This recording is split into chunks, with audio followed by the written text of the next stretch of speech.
Hello. This is Hollis, Citron from I Am Creative and Express Yourself Publishing. I'm Regina Curtis from at Maitri. I'm going to see if I can get into my camera here.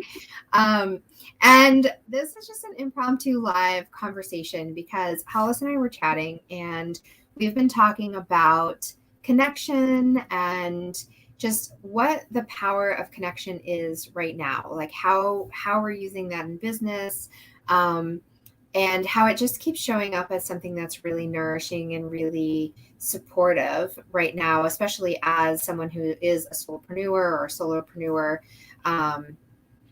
So let's talk about it, Hollis. Tell us first a little bit, like, where are you coming into this conversation from? Because I know you and I have been chatting about this on and off. I just think that this whole way of, like we said earlier, of doing business in a different way is key. And I think that there's the ebbs and flows. And I think that people want connection, even though you can hear everybody's different perspectives and there's so much going on, blah, blah, blah. But I think that people crave connection. And I think that people want to trust. Yeah. I think there's so much that people have. I think people have built up walls of, well, either it is just the way it is, that whole saying, or they just don't trust because they've been screwed over so many times, or whatever it is. And I think people want to be in a space where they feel like they are being heard and they feel like they can have connection. Like, how annoying is it when you're calling someplace and they're like, press 2. Press 1 for this. Press 2 for this. And then you go on this like for this crazy path. You're going person. Talk to a person. Yeah. Or you're pushing 0, 0, 0. And they're like, this is not an option. It's like 9. Maybe it's 9. I don't want to hear the whole thing. Right. And then it hangs up and he's like, this is not an option. Thank you. And it just like hangs up. Yeah. So I know that feeling. People want to know that they can either send an email, that they can do a Zoom, that they can make a phone call, and that you or whoever's working with you will answer the phone and not have to go through a whole bunch of steps. Yeah. So I was just having a conversation earlier today. I went and had coffee with a friend. Craving connection, absolutely. Like, both of us were like, oh my gosh, it's just so nice to see you and to like be here in person and not be talking to my own face on a screen for like a brief moment. and so we were talking about something similar. She also is a solopreneur, and we were talking about how, just like, what is the future of business, right? Because there are all of these different platforms. Like, this is what we were talking about. We're talking about platforms of, do I do some kind of a what do you call it, like a subscription or some kind of group or something like that? And if I do, what platform do I use? Do I use Mighty Networks, or do I use like Circle or Patreon, or whatever? There are all these different platforms. And when I think about it and when I tune into it really in my own work and in my own, what I'm doing, what I'm wanting to create, what I see is really us collectively heading for a place where we're really just doing more like deeper connections rather than wider. Like, I think we've been going wider and wider and wider and wider. And at this point, I just feel like we're so, I don't know that scattered is the right word, but that word kind of feels good. But just like, our networks are so wide, but they're not necessarily very deep.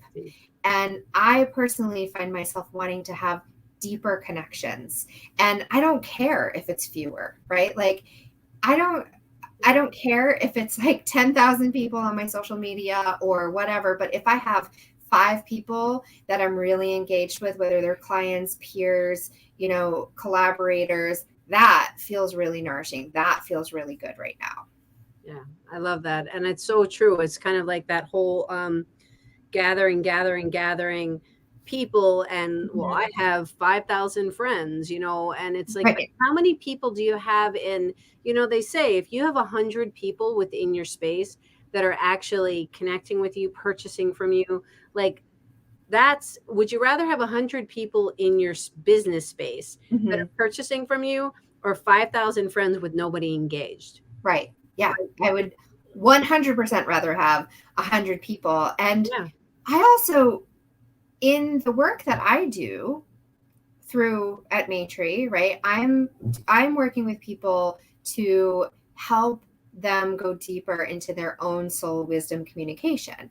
And in order for me to really truly show up in that way and to hold that space and to go on that journey with them, I I need to be there. I need to be present with them. And so like in the space that I create for Soul Wisdom Fluency, I only open that to 8 people each season because I can really go deep with 8 people. I can't go deep with 8,000 people, right? Or 800 or 80, right?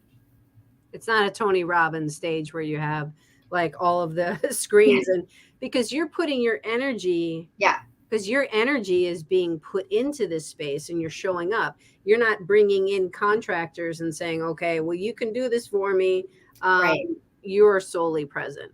It's very personal, it's very individual. And I think that, that is just a reflection of where I am personally, but it's also a reflection of what I intuitively understand as far as where we're going collectively. And that, um, you know, I think we've reached the point where there's, when I was in a more corporate space and we would talk marketing, like marketing language or looking at competitors, competitive research, like these are all things that we did, all the time because that was just a part of that world.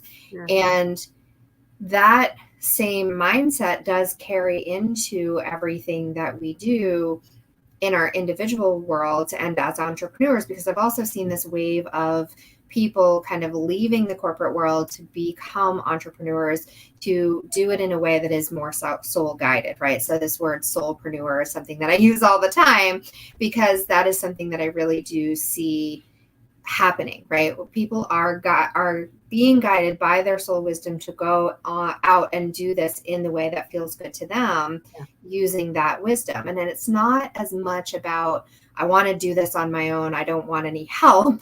It's about, I am guided to do it in a different way, in a way that nourishes me as I do the work to help other people, right? And being in service of others and being in service of yourself.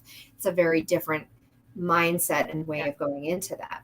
Yeah. And when we do it that way, then we don't have competitive research to do because it's not about competing with someone else. It's about doing the thing that aligns with you, aligns with your soul and what you're here to do, and attracting the people that it makes sense to do it with, right? That it brings joy to, that it brings you joy to.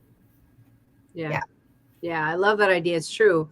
Because when you are in that space, it's not about competition. You're not trying to cut somebody else down and like steal somebody's client. And it's just not, it's not that, it's just not that energy. It's not that, it isn't. But it's interesting because as you're talking about it, I'm kind of thinking like there's a few aspects to what I'm doing right now where there's things that are very, I need to show up and be present, like within my creative shui, which is a kind of creativity coaching. So that's kind of like, I want to be present. I want to be with you. I want to be able to be a listener and listen to what your stories are and how to kind of get in and do there. Then there's the experiential kits that I have where people can just purchase and they can do on their own. Then I have experiential kits for organizations where it's like I need to listen and be like, okay, there are options. I can either create them, do them on your own, or I can help teach them. But it's individualized, even though it's for a corporation, it's individualized to that community, right? And then there's the art for healing. Then there's these bags I want to create to get into these spaces where while people are in hospitals or in senior centers or emergency rooms, or that horrible feeling when you're just hanging out like nervous and waiting, and I'm creating these things that you could be doing something expressively in that time. So it's kind of like there are things that are on a smaller scale in the sense of you have me, and then there are the bigger things, and then the publishing house. Then there are things that are like, this can be project it out into a wider space. But like you're saying, there's a heart-centeredness that's coming from it. It isn't just mass production. There's a heart center. I had this realization this morning that so I'm actually participating in another multi-author book right now called Mystics Revealed, and it's coming out on December 10th, and I'm super excited about that. So it's coming out very soon. But I was thinking about it, and I was like, why am I doing this? Right? And we collectively, you and I were just a part of the launch of Creativity Is Whatever You Want It to Be. And so that was launched in September. What was the date? God, that was September. I don't think it was 17th. I know. Wow. Because the summit was in November. So there was like this kind of like time frame. But so I did that, and that one wasn't even completely all the way, rolled out into the world. And I decided to sign up for another one. And I was like, why is this so addictive, right? Like, was the word that I kind of thought about first. And I was like, I don't like that word for it, because it's not about something. I think that with the word addiction comes, or addictive comes, this negative connotation. But I would say that it is very attractive instead of addictive, right? Why is it so attractive? And for me, it was because it was that deeper connection. But there is something that is, I think, when I thought about becoming a published author, before I actually became a published author, it was, I would want to do this because I would want to put my voice out into the world, and I want people to read my story, right? It's about that. It's about getting it out so people can engage with it. But going through the process made me realize that that's wonderful. I do want people to read my story. But it was so empowering to just go through the process of doing it. And I would do it again and again and again and again, even if no one was ever going to read it.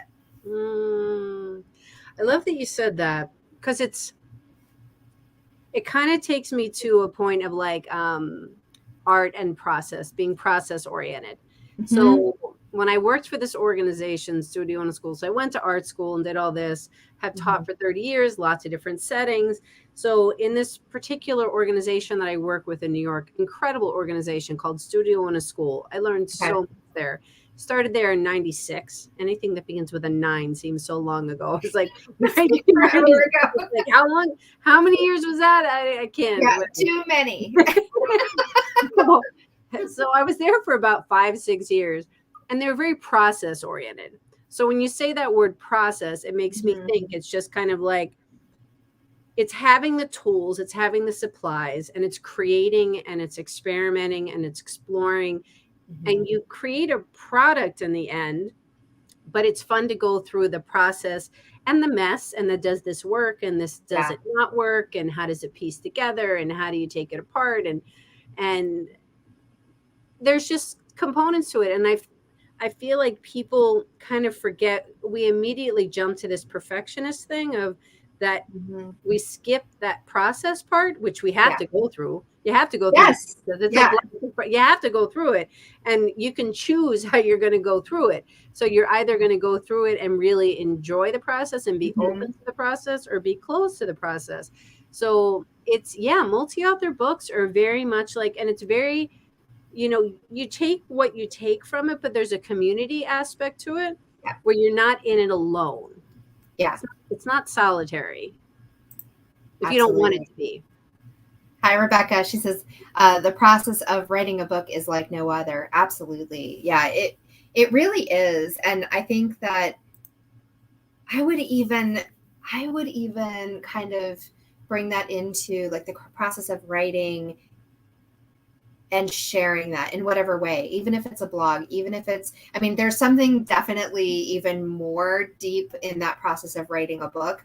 And I think the deeper you go with it, with whether it's a multi-author book, or you're submitting to a publication that, is featuring several different topics, or you're writing a solo book, or you're writing some kind of, not necessarily manual, but, like whatever it is, whatever layer it is that you are diving into, it is representation of something that's happening. Like anything we do in the physical plane, we're doing in our emotional plane, we're doing in our energetic plane, where, every aspect of us is present in that. We can either be aware of that, or we can just kind of like ignore that and do it for whatever, that one thing we have our eyes set on. But when you expand that awareness and you allow yourself to be present in all of those spaces and to receive in all of those levels, it's really magical. It is. I think it relates in so many levels. And Rebecca, I'm curious if you're still here. Let us know, like, what kind of, if you've been in a multi-author or a solo or blogs or whatever, like, however you've been part of it. But I think what you said kind of relates to just life. Like, you're either open and you're listening and you're actually going inside and doing the inner work and like understanding who you are and what you like and what you do and what you don't like and all this stuff, or you're just kind of putting, you're in robot mode and you're just doing, and you're waking up at 7, you're going to work, you're coming home, you're eating dinner, you're going to sleep, and how are you showing up? Just kind of moving. You're either moving through it or you're experiencing it. And I've been getting this guidance.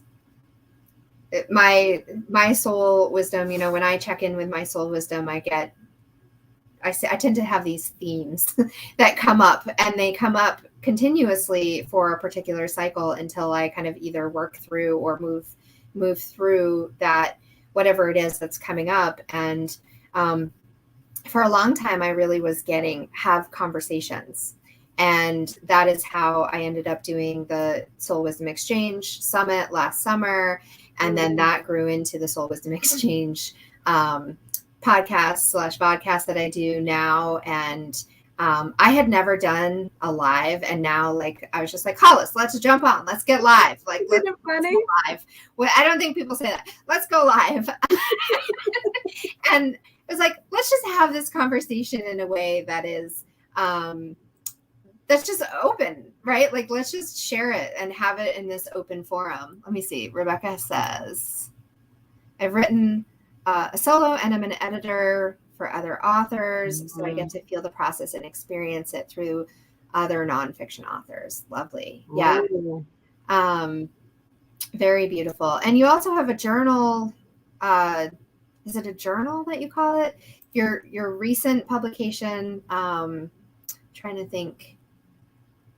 I think she calls it a journal. Anyway, Rebecca, tell us if it's called a journal, if that's cool. Yeah, thanks for sharing. Let us know the name of the book too. Put it in here. Oh yeah, the name of the book. Absolutely. Let's see. Yeah.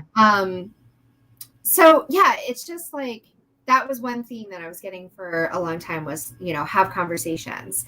And I had, like I said, I had never gone live because I was just like frightened to do it. I was like, what if I get on there and I mess it up? Or what if I don't know what I'm going to say or whatever? And then I realized that any conversation that you join into, you don't know what you're going to say beforehand, right? We don't practice our life always. And yet we get this kind of belief that that's how we're supposed to do it. Especially in the space of teaching or public speaking or anything like that. And personally, I am most authentic when I'm just in the flow, right? And not just authentic, but like most, I guess, powerful. Like the most powerful things that I say are when I just am present and I allow myself to listen to my inner wisdom and share that. And so that was kind of that theme that was coming through at first. And the theme that's been coming through more recently is get in your body. And I thought, am I not in my body? Like, what is that supposed to mean? Which, now I really am beginning to understand what that means. It's a theme that's come through for quite a while. And when I first heard have conversations, I didn't understand that either. But for me now, I understand get in your body, like be present here now. Right? Allow yourself to be in that physical space as well as in that more emotional space and intellectual and intuitive space. They all can exist in the same space.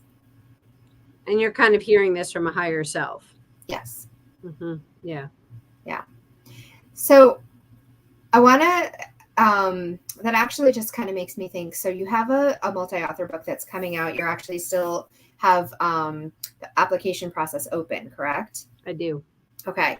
And the book is called Invisible No More. So this kind of leads me into that space of not being invisible. Like, to me, what I was just talking about, I think, is in a way like sometimes we're invisible to ourselves, or we try to be invisible. And that's a safety space, right? It can be our comfort zone to actually kind of like sink into the background. That has been the case for me in large portions of my life. But I'd love to hear from you, like, where did this concept come from and what does that mean to you? It's so interesting because the more I hear from different people about the perspective, of course, it's like, oh, I never thought of it that way, because we all have our own stories. We all have our own Yeah. experiences. So I guess where it stems from for me, because, we are our best clients. It's like Yes. our own issues. We're like, oh, okay. So I feel like I've kind of working through this process. So I'd love to have a tribe of people come together and hear their perspective on it. Because like you said, with showing up, I never thought I'd be doing any of this, even just a year ago. 2 years ago. So I was so shy when I was younger, so shy. You would look at It's me hard and to believe. I would look, oh, thank you. But like purple, I would just like turn blotchy purple and just, I'd get hives, and it kept me really small. I was short. I've always been short, but it kept me small. I would literally kind of be like, I don't want you to look at me, because it's kind of like my emotions are all over me. So it kept me in this space. So, but as the universe presents itself and pushes you to expand, whether if you're listening or not. So then all of a sudden I went to art school. I didn't know I was going to go to art school, and I did. And then I graduated, and then I got a residency, and they're like, well, you need to teach with this residency. I'm like, me teach? Like, seriously? And my mom was a teacher, and I grew up anyway. I was like, okay, I'll teach. And that was like a whole thing in itself. And then it led into professional developments, and then going back to school, I got my master's in art education, and then teaching in all these different kinds of settings, and just kind of pushing through in each time, and then just kind of realizing that, okay, I hive up, and so I'm just going to tell people that it happens. And if it happens, then I'm going to let them know that I'm not going to pass out and I'm not going to die. And let's just laugh, get through it, and we're done. So I would say that, if it happens, I'm not going to like pass out. So don't worry. It's just something that happens to my skin. And then they just kind of laugh, and we move on. And then I don't have to worry about it, because in my head, well, what are people going to think? And it's getting worse. And the more I think about it, it gets worse and worse. Yeah, exactly. It starts like crawling up. It does. It just gets like everything gets accentuated. It's like when we get in our head, everything just gets more accentuated because we're so in our heads. So the long story to all that is, so invisible no more, stepping into the spotlight. It's just getting people's perspectives of what is your story, whether that's a trauma-based story. There are people that are like, for many reasons, of like some people being in abusive relationships and being stalked and needing to physically hide, and then getting to a point of, I'm not going to hide anymore. Some people with language differences, and come to another country, and that can be daunting, and out of your element, and getting used to another space, and feeling like an outsider, and then becoming more integrated. And then I think invisibility, like, I think there's a balance. We're not going to want to be seen all the time, per se. It's not about, when I say spotlight, it's not like having this thing on you all the time. I see it as like a growth as to what have you moved through in whatever it's been, to get to a point of being able to speak up for yourself and just show up. Yeah. And be authentic. Also, I think that there's something really important that is often missed in that, especially with the kind of pop culture paparazzi, like culture that we have is that if you show up, if you choose to step into that space of not being invisible, that you are now suddenly completely vulnerable at all times, right? And that has been the reality for some people, right? That has been. And yet I think that it's time we change that, right? Like, why can't we be both? Why can't we, be able to come forward, be authentic, be who we are, share our gifts, share our stories, and also have time to go within and rest and recuperate. And I think this is where, like,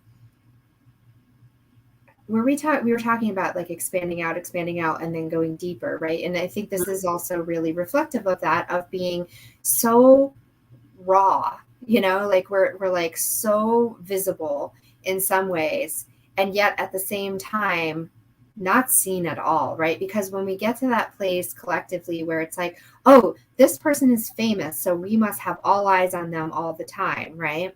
Then we don't allow them to be people. Because as people, we need to be able to rest and recover and play and have fun and not be constantly in that all the time. So I think the more that we can each individually show up in these ways and also courageously step back when we need to, that helps to really kind of, I don't like the word normalize because I feel like it's overused so much, but like we really can start to calibrate that relationship with being in the spotlight and being, in the not the dark as in like a bad way, but like just kind of allowing things like rest and relaxation and healing or exploration, or even just like downtime, quiet time. Right? Like, yeah, we need to have it. We need to have the balance. I think there's something to be said about vulnerability and showing who we are, but not having to know everything about us. Yeah. It's like, I can't think of his name right now. I can see his face. He's an actor who, and I know there are many actors like this. I think he lives in the Midwest, and he's just, I don't know if it's Jeff Bridges, but anyway, he chooses not to be in LA or New York or like one of these bigger spaces, because he has his whole life and you don't really know about his life. You see him as an actor, you see him as this, but you don't know everything about him. And because he chooses for it to be that way. So I guess just to kind of reiterate and saying an invisible no more, it means it's coming from a space of like authenticity from yourself. That's really what it is. And not keeping you small and not keeping you. And for the longest time, I had another business for 10 years and very happy. I needed to go through the process. Loved what I was doing. My business partner and I learned a lot. I'll just say learned a lot, grew a lot. And sometimes these things that are really uncomfortable, and then you kind of leave a situation and then you're like, well, I can't do that. That's how I was. Well, I'm not going to be good at that because I wasn't the person who did that. And I was kind of told that I wasn't good at it. Well, you're not great at that. Well, you're not great at that. So it took me a while to work through and mindset stuff to get myself to this other space of, so what if I screw up? Okay. Like you said about doing the live. Okay. Now I can just press go and I'll just immediately, like my family has said, they're like, you could just be like, and that microphone goes on and you're like, boop. Like, oh, here I am. Okay. Like, you get your voice on. Like, I could just be like, how the hell am I going to do this right now? I'm so not in the mood. Like sometimes with the podcast, I'm like, it's Sunday night, it's 7:00, da da da da. I press start and it's like, hi. I'm Hollis, Citron. Exactly. It does, like, but I think because there's an energy in it that is really exciting. I don't know. There is something about it. I think it's almost like the same thing that I feared is now the same thing that excites me, right? Like that unknown. thing where it was like, I don't know, what am I going to say? What are they going to say? You know, all these things.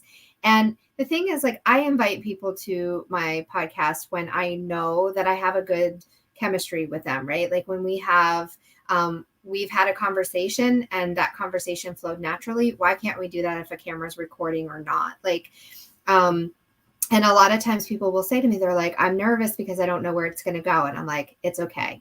You don't have to know. I'm going to help. I'm going to just steer the boat, you know, but we're just going to go on an adventure. Like I saw somebody, there's this podcast group, and it's basically like you can look for guests or you can ask to be a guest. And so you can connect with people. If you don't know about it, I'll tell you about it. And in there, I saw this one woman, she has a podcast called I'm Not Going to Do That Without Alcohol. And I was like, that would be a really fun podcast to be on, because what it is you each get, I mean, I'm sure you could drink whatever you want to, but you each get a beverage and you just sit and have a chat like you would over a glass of wine or whatever your beverage of choice is, right? And I love that concept because it's just, you are a person, I'm a person, you're interesting, I'm interesting. Let's bring our interesting person abilities, capabilities, whatever, like whoever you are as a person, let's meet, have a conversation and see where it goes. And I think that's really what the heart of a podcast is.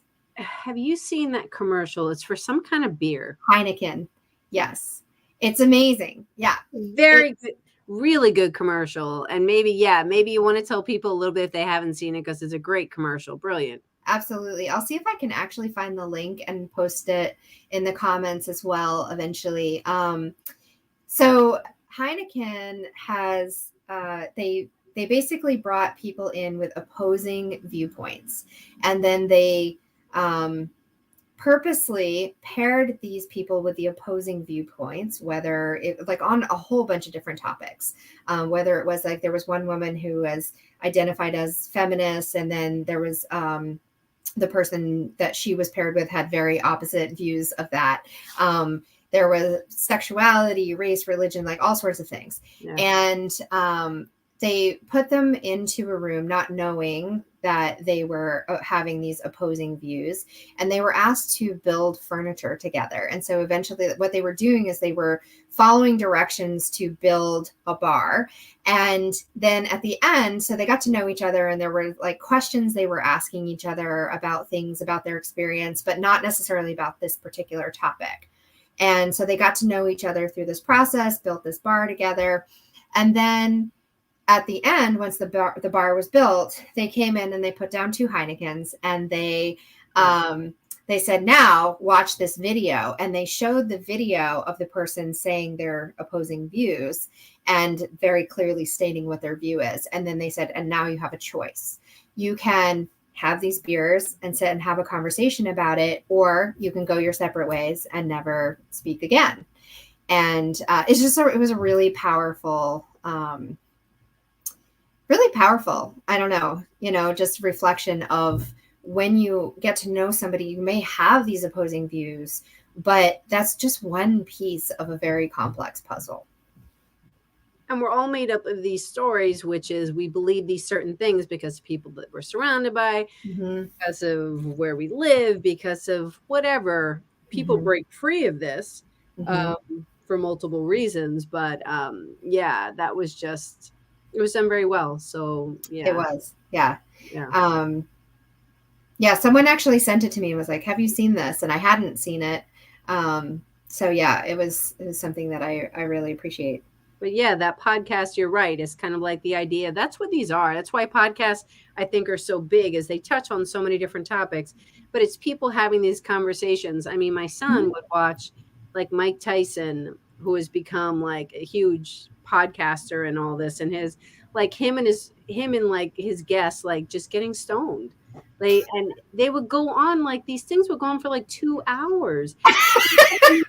They'd be having these deep conversations and they're like totally high as a kite. And Jared would be watching these like intermittently because he was like engaged in it. Because he was there are interesting conversations, I'm sure. Because you don't know where they're going with things. No. And they're kind of, not agreeing with each other, which you don't have to agree all the time. Right.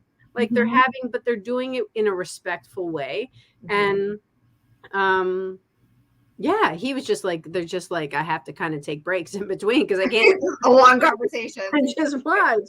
But yeah, I think people are craving this kind of, because then there's the idea of the whole reality, thing. But is it really reality though? I hate to put a kibosh on it. Like my husband's a TV film editor, so I don't want to like break Santa Claus out of the box here. Like be the one that say that Santa Claus doesn't exist, but reality TV is not reality. So a lot of producers that are there that are shaping things because they want you to feel a certain way. They want a certain kind of emotion. But I think podcasts are more they're genuine. Yeah, because there's no script, right? Like even if you have a topic, and maybe that's not every podcast, right? Because there's lots of different types of podcasts, but the ones like these conversations, these connections, because we're bringing it back into that topic of connection and how we relate to each other and how we are in business with each other. Like that is, I really think that's where we're going. It's just, we have expanded so far and that's wonderful. And now we can kind of, we've been forced to kind of pause and look at where we are and what our relationships are like, what our work life is like, what our, even just how are we utilizing our energy and where are we, where's our focus, right? Are we bringing in things like our passion projects or, just like all the ways of who are we, right? I think that is a conversation that I've had with a lot of people is like, I just really am trying to figure out, who am I? What is it that I want to do? What is it that I want to create? And so I love it. Like that just lights me up and makes me so excited to have those conversations, to support people doing that work, to do that work myself, to, just explore and go on that journey. So when you talk about being invisible no more, one of the things that you said was, I chose to say, look, this is something about me, right? This is a way that my body reacts in this kind of situation. And I'm going to just say it out loud so that you can then choose to, right? I'm choosing to say like, this is who I am. This is how I'm showing up. And if that bothers you, then that's okay. But that's for you. I'm just telling you, this is how it is. Because now I don't have to worry about what your reaction is going to be because I've already told you this is it. And this is how, right? Right. So that is you saying like, I'm not going to try to be invisible anymore, but it's about you. It's not about them necessarily. Right. But at the same time, as you are setting that exquisite boundary, as you are showing up authentically and vulnerably in that way, you are empowering yourself and you're empowering other people to have knowledge, right, of what the situation is, and then to choose consciously what to do with that. Well, and I think in saying it, like when you say it, it's kind of like, I guess there's a sense of control too, because it's kind of like me having my internal, external battle, whatever it is, with this whole thing that would happen, which would set off a chain of events of, if this is happening, then I'm going to want to remove myself from a situation quickly, which is going to mean that maybe my voice will get a little shaky, and then I'm going to have to like all the steps that'll kind of follow. So it's me kind of being like, look, you don't have control of me anymore. Like, and then externally, I can be like, look, just so you know, so you don't have to worry about me, so you don't have to get distracted by what's going on. This is, this is what happens, and, all that kind of thing. But there was something else that I was going to say, and it just popped out of my head. It'll come back. But it needs to. Yeah. That it's bigger than me. So then this whole thing, like earlier when you were saying about purpose, So, because I think people have, especially, I think people have been doing a deeper dive into themselves, but especially things got sped up with all that's been going on throughout the whole world.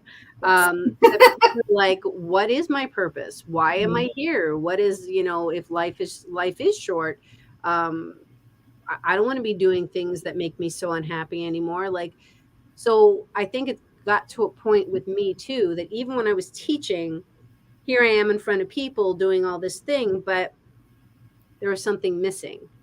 So, and I was still keeping myself small, because if you put a camera on me when I was teaching, I'd be like, don't put a camera on me. Like, that's a whole different element. Like, here I have control of my space and all that kind of thing, but you put that extra element, and that makes me really uncomfortable. And it would be like a freeze kind of uncomfortable, as opposed to now you do that and it's an uncomfortable, scares the shit out of me. But I'm like, this is bigger than me, because it's a purpose that's bigger than me, Hollis. It's like, I need to actually spread this, what I'm trying to do, for the greater good, that I see it as greater good, like spread it far and wide. Because if I don't do something about it, then it's just going to stay inside, and that's just going to hurt me. Yeah, it's that alchemy that happens, right? When you take something from being,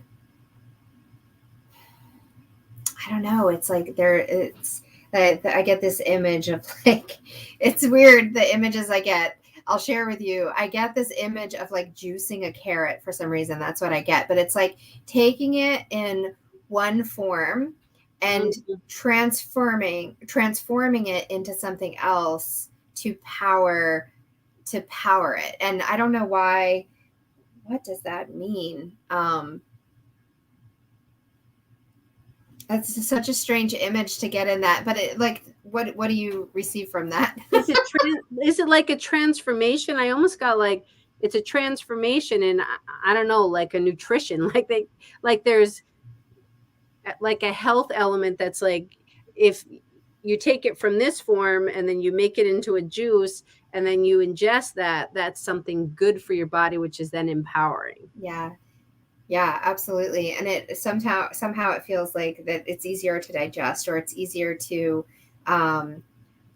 you can then take that and make it into a form that you can share it in some way. Yeah, interesting. I don't know. I'll have to sit with that one a little bit. But I also get this image, this kind of memory of, when I was in college, I did some temping in the summer between semesters, and I worked at one point for this temp agency, and I had to go. I did samples in a grocery store for Bolt House juices, and it was like carrot juice was like their big thing. And I had to go to the stores, and I would like go and meet the people there, and they would give me bottles of the juice, and then I would set up like the display thing. So like when you go into like a store and they've got like sample tables set up, and I would give out these samples of juice. And yeah, so I used to give carrot juice samples out, but that was so uncomfortable for me at the time, because I had to go through all of these stages. Like every time I did it, it was a different store. I had to find the person in the store that was like the manager who could find me the things. I had to set it up. I had to be, it was a very vulnerable thing, because I had to sit there and like hand out these samples of juice and talk about this product. And some people were like highly offended that I would try to give them carrot juice. I don't want that. Why would I want that? I'm like, okay, then don't drink it. Like, I'm not forcing it down your throat. But I don't know. There's something in there too that's coming up. I think maybe that's why the image was coming to me about stepping out of your comfort zone and not knowing, right? Going in and having this structure of, this is what I'm doing, but not really knowing how to do it or how to navigate it. But that experience can really transform you into another place. It can take it into another place. And even though that was a personal experience for me, it has helped alchemize those things that were really once uncomfortable for me, where I wouldn't even it was so uncomfortable for me to go into a grocery store and find a person and sit at this table with carrot juice. And now I show up weekly, if not more frequently, online, live in these very vulnerable conversations. And it's completely natural to me at this point. Right. So I don't know. I think that's what it was. It was a long way to get there, but yeah. So who knows? Sense. It makes sense though, because I think it's important points to bring out. And I think it's important for people to recognize these steps that it's so annoying to hear. Like you have to go through it in order to once you're ready, then you're ready. It's kind of like, shut up. Like, can't you just, like, why? It's like when you're a teenager and you really like somebody or something and they're like, well, if they don't like you, then it's because, it's not meant to be. It's like, shut up. I just want them to like me. Yeah, that doesn't matter at all in this moment. It doesn't matter. But it's true. Like when you're ready, you're ready. And when it lines up, it lines up. And you do these things that sometimes you hate. But you're like, why did I do that? And it's because it gave you the training of all of the years of catering, all the years of customer service, all the years of working in restaurants, that like a million stories galore. But yes, I believe that everybody should go through customer service. If you have not had a customer service job, your child, if you have children, you should send your children off to some kind of a customer service job, because you have to know how to interact with people. Yeah. Like you have to know how to deal with that angry customer. That person's going to curse you out and be pissed about something. I'm that person that's going to be really sweet and write a review on you, of what a great person you were or whatever. Like you need to have these experiences to know how to deal with different personalities, because it makes you a more well-rounded person. And those same personalities show up in your internal life too, right? Like there is absolutely that voice in your head that's going to cuss you out for something, like, oh, why did you do that? That was so stupid. Wait, do you have no sense? Like, and that voice shows up inside too. And as you learn how to deal with that outside of you, you learn how to deal with that inside of you too, to be like, whoa, okay, let's take a second here. Where is that coming from? Like, where does that voice come from? And what is it actually trying to show me? So I think no matter what experience we're having, if we can have that awareness of what's going on internally, externally, and all emotionally, energetically, then it really does. It makes it all so much more easeful, right? Like then if we try to go through it with just this one level of awareness, because then you're only seeing one piece of it. And it's a very complex puzzle. It is. I love that word, easeful. I knew we weren't going to keep this to a half hour. I knew we wouldn't either. It's impossible. Let's just jump on a quick live, Hollis. It'll be like 30 minutes. Yeah. Anyway, so lots of good, juicy, things that we've talked about here. And I think it is true though. Like connection's really super important. It's a part of who we are. And when we can honor that and allow that to be a part of our experiences, no matter if it's in our personal lives or business lives, like when and where those two things became so separate, and we started to have this belief that we have these separate identities, pardon my French, but it's a bunch of bullshit. Like it's not true. You are the same person that goes to work. You are the same person that goes home, and trying to keep those parts of you separate is not healthy. It's not healthy. It's not healthy. I'm adopting that. That is not healthy. So stop it. Stop it. Oh my goodness. All right. I guess it's time to wrap up. If you are interested in a powerful experience of transformation for yourself and connecting with an amazing community of people, check out Hollis's new book, Invisible No More. So tell us how people can find you. Yes, I am creativephilly.com. So it's PHILLY.com. There's the Express Yourself publishing page, and all the details are there. There's an application. that gives you the rundown because there is an investment involved. Mm-hmm. And then it tells you everything that you'll get and all of the community, all of the support, all of that. And yeah, so that's where you go. Absolutely. And you're doing a special for Black Friday, is that correct? I am. Thank you for bringing that up. So Friday to Monday, $200 off. So that means $800 as opposed to $1,000. Okay. And I'm going to say it's going to obviously come out in 2022 because I'm in the gathering process, but it's going to be around March or April that it will launch April 1st. And then in paperback, and it will get to number 1 on Amazon in at least one category.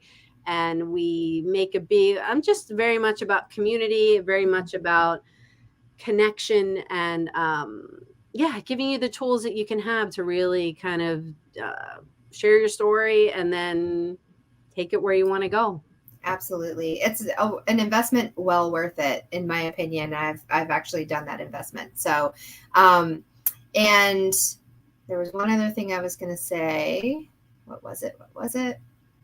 Oh, so if they come in right now, you're looking to close applications at the end of this month. Is that correct? Not the end of this month. The end of December. We're going to see the end of December. Yeah. Okay. Yeah. So looking to close applications by the end of December. And that means you'll have approximately 2 months if you get in by then to write your story. It's 3,000 words, which is it's plenty of time to write that, even if you're not an experienced writer.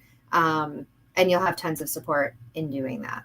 And thank you for saying that. This isn't for people. You don't have to be because we see ourselves in all these boxes of, well, I'm not a writer. I want you to put that aside and take off that hat of that isn't me, because what the space is for is to tell and share your stories because people need to hear them. Yeah. So people need to hear your stories, and there will be guidance and help in helping you to tell your story in ways that you want to tell your story. But the point is, if you go through these traditional, somewhat, publishing houses, there's like a whole huge application process. You have to already be at a certain level and have all this experience and and it's daunting. And I am an authentic publishing house. It's a different way of approaching, which is that we started, which is a great way to close out, is that these spaces are about connection, and it's about, I'm here for you. Your community is there for you. You're having an issue, then put it in the Facebook Live, reach out on Messenger. We're going to have a Zoom call about it. We're going to connect about it. It's not like 20 people in the middle between you and me. Yeah. I'm literally right here. So it absolutely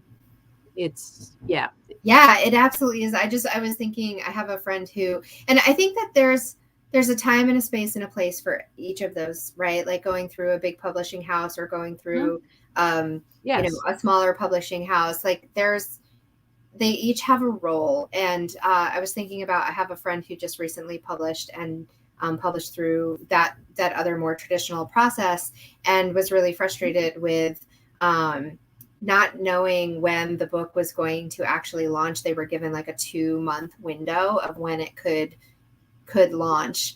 And so they didn't have the time or to be able to prep for rolling it out and doing a proper launch. It just, one day got an email and said, your book has been published. And, and I think that isn't always the case. I'm not trying to vilify in any way that space, just saying that there are different times and spaces for things. And if this is where you are in that space, whether you're a seasoned writer or not, if you're looking for connection, you're looking for community, or you're looking for some support through that process, this really is a great space to get that. Yeah, agreed. And personalization. So there can be celebration around it, because it really is a celebration. Yeah, it is. It's a true celebration when you are willing enough to step up and share. And in another space, somebody was like, well, what's the big deal about number 1? Can't I just give 25 people the book? And why does it have to be such a big deal about number 1? And it's like, people have it for different reasons. If you have a business, then it helps. It just makes you, helps you be seen better. It just helps there's an aspect to that. But I think most importantly, it's about being seen. Yeah. Because when the book gets to that kind of a space and a ranking, it will be seen. Whereas I said to them, I said, that's fine. Like, but I know other people who've done other books, and in Amazon, there's like 1 million books. Yeah, So yeah, it gets lost. So that just helps it get that visibility, right? And yeah, for some people, I think it's really helpful to say, like, there's a confirmation in that personally to say, oh, my book reached, #1 status. But I personally didn't see it as much about the status of it, but about that being kind of the catalyst to help it be seen, help it be visible, and to be visible, right? And the book proceeds are going to a charity. So when that status reaches #1 and more people are seeing it, that means also more people have contributed, and that benefit, that charity is benefiting from that as well. So it's not just, personal validation. It's more about, okay, we can do more good by sharing this, and we can give back in this way. Yeah, I love that. And thank you for bringing that up. Absolutely. All right, darling. It is always fun to chat with you. Mwah. Never is short, and I am okay with that. We are both like 5 feet tall, so we're short enough. Our conversations can be long. All right. Thank you for tuning in. I know we had several people popping in and out. We had several comments. Rebecca did, just to follow back on that, she did say it is called the Seasonal Journals. It's really interesting. Ooh. I'll share, I'll connect you too. So yeah, please. Yeah, absolutely. Lots of great conversation here. I'm going to craving some carrot juice now. So I was thinking of that too. I have plenty of carrots in the fridge. So yeah, I'm going to go there make you some. Go. Maybe that's what was happening. But anyway, all right, let me go ahead and sign off. And thank you for being here. Thank you for watching later. And yeah, I'll try to post that link for the Heineken video as well. So thanks everybody for watching. Bye. Thank you. Happy holidays. Happy holidays.